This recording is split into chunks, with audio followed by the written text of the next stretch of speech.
Hello and welcome to another simplified Astro video, and today, oh my goodness, what an exciting one for me. My iOptron CEM120 EC Advanced mount has turned up. I'm so excited about opening these boxes and seeing what's in them. I'm assuming this is going to be the weights in here and this is going to be the mount. I don't know. The whole thing comes in at something like 58 kilos, I think was the shipping weight. So it's certainly a big lump of a mount. The reason I got the mount is because I run a remote observatory in Spain, and at the moment I use my AZEQ6 with the FSQ106, and it works great. Performance wise, I can't fault it at all. For a mid-range mount, it really performs well. The biggest issue I have with it is the long altitude adjustment bolt, coupled with a short refractor, the big filter wheel and off-axis guider, cause no end of problems with trying to get the balance right but everything clearing. So with that as well then comes cable management, you know, to make sure that you're going to clear cable snags and so on. So I've always been worried when imaging remotely that I'm going to get a cable snag. Because it's a remote observatory as well, I really wanted to get the most out of it. So therefore I had two things that I wanted from the new mount. Number one was to add a second telescope. I want to put my C8 on it so that I'm imaging at two completely different focal lengths depending what I'm imaging. The AZEQ6 really wouldn't cope with that extra weight, I don't think. I also wanted through the mount cabling. Now, as much as I would love to win the lottery and buy an astrophysics mount, I couldn't afford that. This mount's right at the very top end of my budget. But with the extra carrying capacity that I want and through the mount cabling, it just ticks every box and everything that I want it to do. Now this is going to be the very first video of what I'm hoping to be a long series of videos where I'm going to be reporting on the performance. I'm going to be obviously showing the setting up of the mount, the mounting, the balancing, which with the two telescopes is going to be more than a little bit tricky, I think, but we'll do a video on that, you know, because I'll be learning that as well.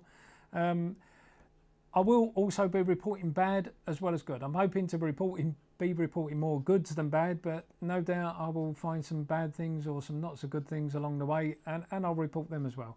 I know a few people with a CEM60 who give me glowing reports on that, so I'm hoping this is going to perform equally as well as the CEM60. This one is not the EC2. The EC2 has two high precision encoders, one on the RA, one on the deck axis.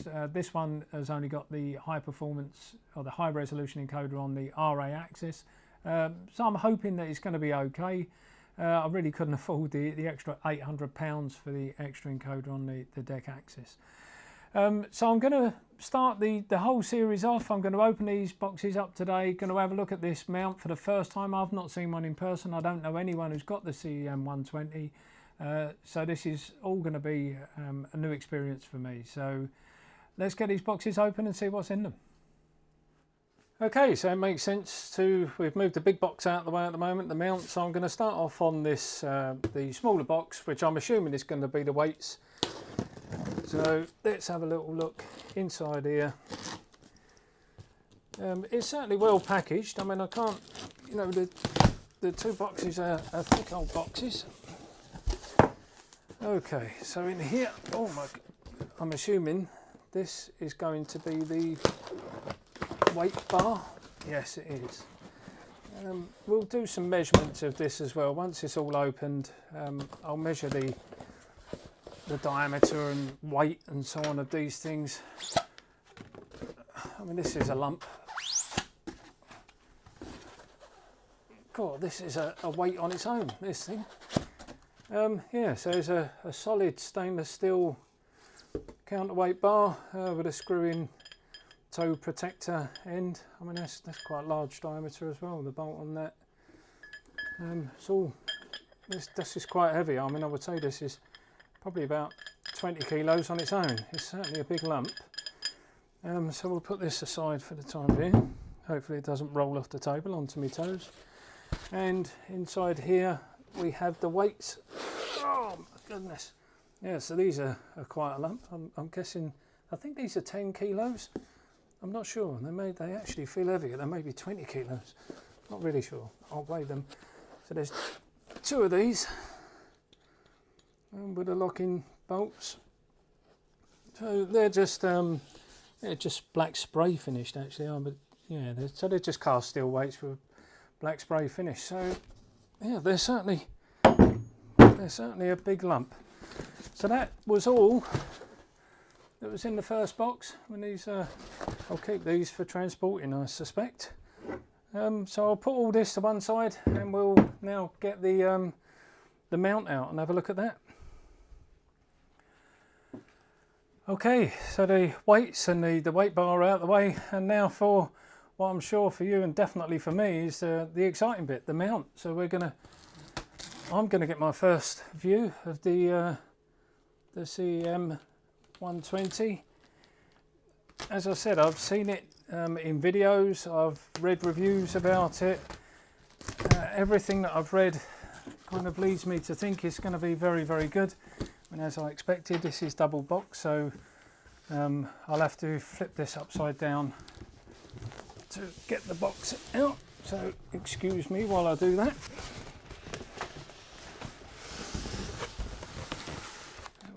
This off, hopefully. Yep, that should come off.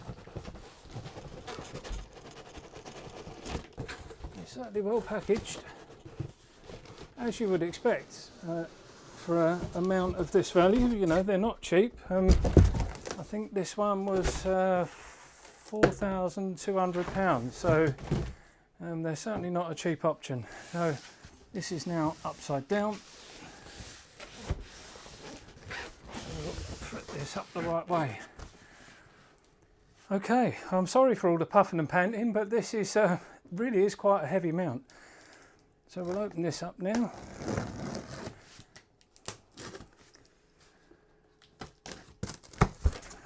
Okay, here we are. I'll try to keep everything as clear as I can. There's a little box inside here. Not sure what this is. Okay, so in here we have that looks like the GPS module for the yeah, this little aerial. So that's the wireless and the GPS module. We've got little plugs and adapters, a couple of power leads, which are okay. We've got a cable adapter, an RS232 by the looks of it. Cable adapter. We got the bendy lead for the handset. We've got the adjustment knobs, and we also have a little set of Allen keys. So I'm guessing they're all necessary. We're going to need all those, so that's fine. So we'll just pop this box to one side. Now, okay, so we'll lift off. This is like a really dense styrofoam type thing, and oh my goodness, wow, this looks really something quite special. So we've got the iOptron handset here. Hopefully you can see that. That actually looks quite nice. And now the weight. Obviously the mount, we have the instructions. And there's a power supply as well. That's quite good actually. I wasn't expecting to get a power supply with it. So this is just a 5 amp switch mode type power supply, along with a Euro style plug, which I'll change that out, so that's fine. And now I'll move this to try to battle to get this mount out. I think this is going to be a bit of a tug. So I mean, I'm certainly no lightweight myself, but this is heavy. I think the mount itself weighs 26 kilos, so I'll just move the box out of the way. I think the mount weighs 26 kilos, and there we have it. And that is extremely nice. I mean, I'll do some close-up shots of this, but I mean that in first. I mean, that's really, really well made. My first impressions are Very, very good. Obviously at the moment I don't know how the mount works. Obviously I know the weight bar screws in the front here. It's got a huge Losmandy style dovetail plate on the top here, and we can see in here is for all the through the mount cabling. As we can see on the ends here, we have the hubs, which are that's handy. You've got the we've got 12 volt DC 1 amp hubs on the side, and 5 amp DC out, 5 amps on the other side. There's also a 5 volt 1 amp output here. On the side here we have the locks for the deck axis, so that spins. I know there's something, you know, there's 2 locks, there's a lock and another lock here. They do 2 different things, and off the top of my head I can't remember what they are, but we'll run through those when I look at starting to set the mount up. But you lock it off and then you spin it that way, and that, I mean, that feels really, really smooth, I must admit. And that's just the same in the RA axis as well. You just unlock that. Oh, in fact I've locked the whole thing. So you unlock this and then you unlock that, and then the whole thing spins this way. The altitude adjustment looks really, really good, really simple. Using the supplied 5mm Allen key, you have 2 of these little captive nuts, one either side. You just undo those, which is very simple. On this side you have the graduation, and then we've got the aluminium adjusting nut, and I'm turning this really, really gently with just 2 fingers. I mean, that's very good, really smooth. That, you couldn't ask for any better than that. Obviously once you're at the right altitude, you can just lock these off, and I'm guessing that's not going to move at all. That's really good. I'm very, very impressed with that. This little front cap here, this unscrews. This is all aluminium, which is quite well machined, well made, quite nicely finished as well.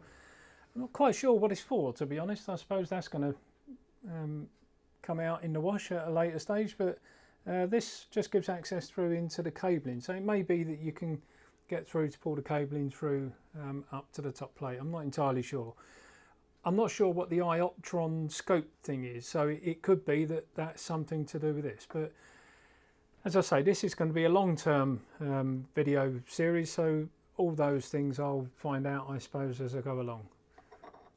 But it's nice to see a little screw-in cap there, unlike some that just have the push-on pop-offs that, you know, you eventually lose quite easily. Okay, so I thought I'd just put the weight bar in. That screws in. Takes a little while because it's quite a long thread, so that screws in and tightens up quite well. I just wanted to show you how smooth the axis is on here, this RA axis. So if I unlock the little catch here, I've worked out how these work now as well, these mechanical catches. I've had 10 minutes just having a look around. So the small catch, that just unlocks the mechanical lock on the axis. So if you turn that round, quarter turn, it just locks it off. I think it drops a little pin in a hole, and then you unlock that. The other one actually engages and disengages the gear. So if you're going to start using, you turn that, you lock it in, that's now engaged. So you can't move it at all, no matter what I do with the little one. So that's what these 2 switches are for. That's quite a good idea, I think. So you can just unlock it to run it manually. So for now, we'll unlock that. Now, if you just look how smooth this is, I mean, this is just with the weight on, with the bar on. It's just silky smooth. I don't think I'm going to have any issues balancing that. I mean, it's certainly going to be much easier than my Mesu 200, which is friction drive, so very difficult to balance. But this is, Well, I can't complain with that. Very good. Really, really smooth. And then lock it back off. Okay, so looking at the bottom plate, which has got the main inputs here, we've got 12 volt DC 5 amps, which is just for the mount. Obviously we have the on-off switch here. HBX, I'm guessing that's for the handset. RS232, so that's going to be for the main control of the mount through an RS232 connection, which lead comes. USB, I'm hoping that there's going to be a USB connection. There was no USB lead, but I'm not sure. That I'll have to find out. Obviously we have the LAN connection for connecting to a network. We have Wi-Fi for Wi-Fi connection, and the GPS, which that for me is not going to be necessary. I don't think I know my exact GPS locations, but if you're moving the mount around, if you're having this as a portable mount, I guess that's going to be ideal.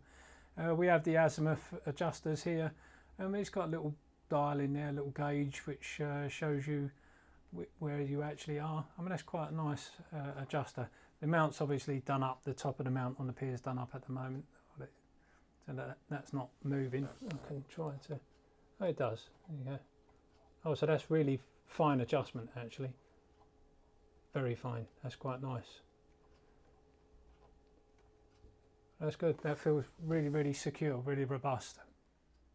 Okay, moving further up onto the back of the RA axis, we have USB 2 in, USB 3 in. So I'm guessing that's just going to be through the mount cabling up to the hub on the top of the dovetail plate. Auxiliary in, I'm not entirely sure what that's for. Again, when I start connecting it all up and running it, we'll see what that is. The 10 amp DC in, so that's going to be for all the power supplies on the side of the dovetail. And the iPolar scope, again, not entirely sure what that is, but we'll have a look at some point. The centre plug, I'm guessing that comes out for the polar scope. But when I start connecting this up, everything else like that will become clearer. But in this video, I just wanted to give you an overview of what they are. We have the altitude adjustment cog down here. That's nice to see that that's all aluminium. It's not plastic, which what I was hoping it wasn't going to be. But that's a geared plastic arrangement. So we'll have a look further up onto the dovetail plate as well. So moving up to the power outputs on the bottom of the dovetail plate, we have two 5.5 by 2.1 power outputs this side, which are DC 12 volts 1 amp, and we have two on the other side which are 5 amps. So we've got four 12 volt DC outputs in all. We've got a 5 volt output as well at 1 amps. I'm guessing that's going to be for any 5 volt peripherals you may have, such as cameras. We've got one USB 3 and we've got 4 USB 2 outputs. We've got guides, I'm guessing that's an ST4 port for guiding. The auxiliary out, so that's from the auxiliary in on the RA axis hub. I suspect that's for something like S-Big cameras that use auxiliary ports. iPort, again, I'm really not sure what that is at this stage. I'm guessing iOptron have other accessories that you can use and use this iPort, but I really don't know. But once I start connecting this up and using it, then I'll let you know what that is. And that's really it on this this hub here. The DC outs are going to be quite handy, I must admit, but all the cabling, as you can see, is all through the mount, so this is really going to solve some issues for me. Well, that's it for this unboxing video. Hopefully you've enjoyed it. I'm sorry if I've missed something out that you would have preferred to have seen. It's certainly been an exciting video for me. I've been looking forward to getting this mount and opening it for quite some time. My first thoughts are it's very good. It's everything that I'd hoped for, and probably a little bit more. It seems to be very well made. Whilst it's actually a mount that appears that it is going to cope very easily with the two telescopes that I want to put it on, it somehow doesn't feel very big. I mean, it looks big. It's sitting next to me for size comparison. It looks big, and certainly compared to my AZ-EQ6 it's big. But it just seems very compact. It all seems very small. It certainly feels and looks much smaller than my Meso 200. albeit the Mesu 200 does have 100 kilo carrying capacity, but it just feels much bigger. Couple of things to clarify. What I thought were and assumed had been instructions within the packages actually weren't. One was a warning notice about the clutches and the gear switches, which as you see on your screen now. It just shows how to engage the gear switches and the axle locking knobs, and clarifies that if you do damage your mount by incorrect operation of these, then it is not covered by the warranty, which is absolutely fine. And the other piece of paper is the PE curve measured by the encoder, which I presume is for this particular mount. It shows an RMS of 0.1422 arc seconds, which is very good. I'm quite happy with that.